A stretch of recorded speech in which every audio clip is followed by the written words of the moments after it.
Welcome to our first slice of Season 3. We're talking about spiritual gifts. Now, before you decide not to listen any further, let me tell you this. Whether you grew up in church or not, I think you can recognize there's design on this planet. Let me take, for example, an onion. Have you ever wondered who discovered that an onion was edible? Have you thought about that, Zach? I've have never thought about that. Someone had to bite into this thing. Someone had to peel it. And maybe they bit it without peeling, or maybe they peeled it. But when they peeled it, and then their eyes started watering, they still decided to eat the thing. Shower thoughts with Joe. Okay, so you may look at something like an onion and say, what is the purpose of this thing? But turns out onions have a lot of purposes. The average American eats 18 pounds of onions. Onion juice can be used to regrow your hair, Zach. I bet you didn't know that. Give me some Onion juice could be used to clean rusty knives. Think about that for a minute, and you put that in your body. There's all kinds of uses for onions. Now, if there's design and purpose in an onion, right, is it possible that there are layers and dimensions to who you were created to be that you have not yet tapped into? And if you are curious about that, that is this episode. So we're talking about spiritual gifts. What a setup. You like that? That was the You didn't see that coming, onion huh? conversation I've ever had in my life. Do you know what are your spiritual gifts, Zach? Name one. Mercy. Mercy. Mercy's a good one. Now, we're not going to go through all the gifts in this episode, but I want to give you a taste of what you can expect as you start pressing in here and discovering. First of all, we have a quiz that you can take that we created super fast. Won't take you more than 5 minutes. No, it should take you actually about 90 seconds. You will love this quiz. Do that. Spiritualgiftsquiz.com, okay? Spiritualgiftsquiz.com. You need to go and do that right now, and you can do it on your mobile device, and you can share it with friends. You're going to love it. So mercy is something that might come up for you. So you're mercy, right? Mm-hmm. How do you understand when you think of mercy? What do you think? Like, how is that a gift? Have you ever had that thought, or how do you apply that? So I think by nature, something that comes naturally to me is just being highly relational. I'm able to walk and work with people for long periods of time. Like, I think I'm just kind of a constant in their life. And I think mercy is the tool that enables me to do that. Yeah. So at the core of mercy, I agree with everything you just said. At the core of mercy is empathy. And empathy is a gift that you're able to connect with what somebody else is thinking, feeling, or going through faster than other people can. Right? So when others are still stuck in, I can't believe this person did X, Y, and Z, the person with the gift of mercy has already thought that through, flipped the tables, and said, no, I see where they're coming from. Mm-hmm. And as a result, you can get to a place of forgiveness or grace or mercy faster because of that powerhouse strength that you have. Yeah. What about you? Okay, so what's your spiritual superpower? Well, good one. I used to think, so it's one of them is teaching. Okay, mm-hmm. Teaching is a spiritual gift, and you're thinking, well, teaching, how is that a spiritual gift? You know, well, a lot of people get teaching confused with the pastoral gifting. Those are two different gifts in the Bible.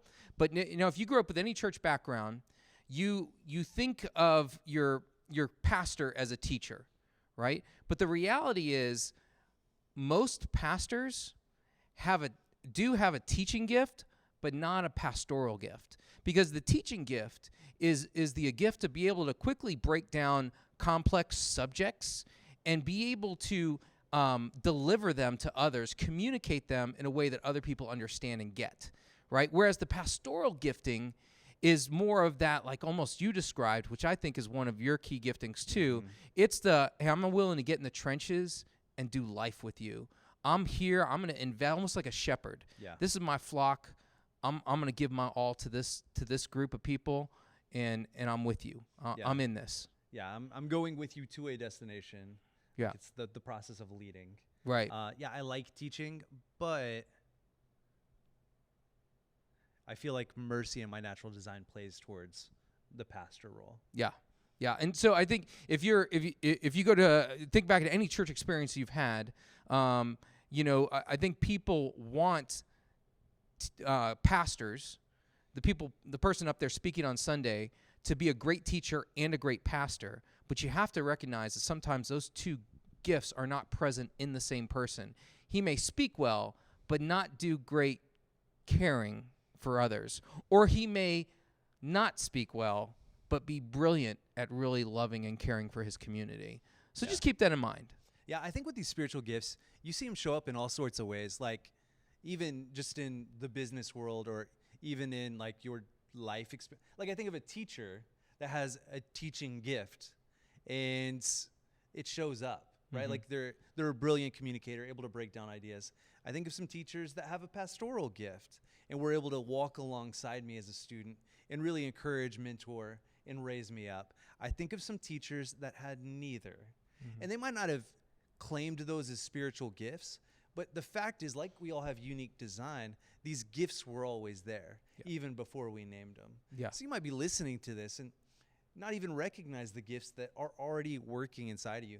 Might be worth asking some friends or people around you. Yeah, I would consider what is dormant inside of you right now.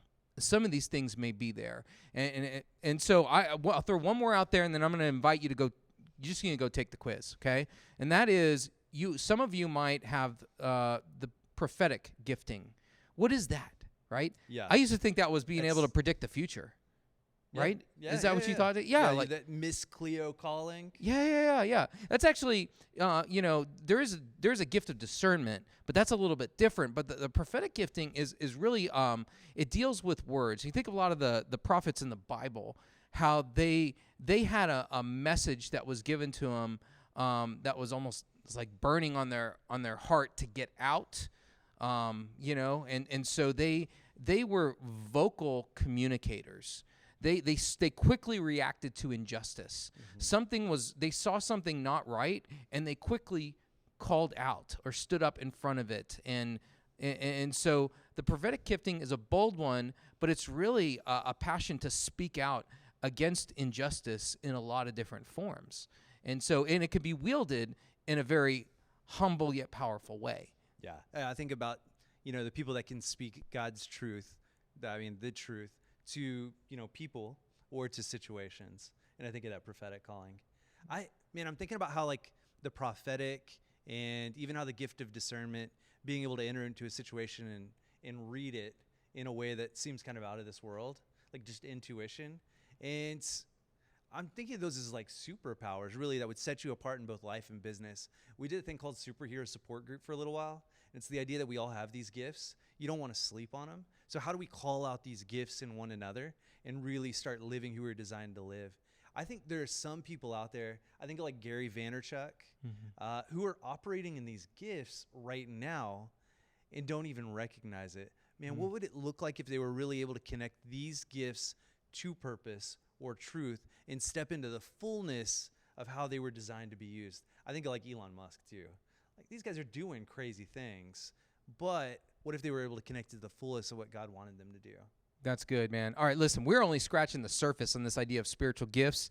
These slices are not, end-all, be-all, exhaustive lists of the topic. We're just introducing it to you. And so your next step is to go to spiritualgiftsquiz.com and go ahead and take it. And then in the show notes, we're going to have our breakdown on what some of these gifts mean. And if you have any questions and you're like, I'd like to press into this a little more, this is new to me, maybe it's a little bit weird, so what does all this mean? Well, then reach out to us. Like, let's schedule a time with us, schedule a workshop with us. We would be happy to take you through it. But that's our slice for this time. Peeling another layer of that onion off, diving in, and I don't have another better analogy. No. That was good though, wasn't it? No. But Okay.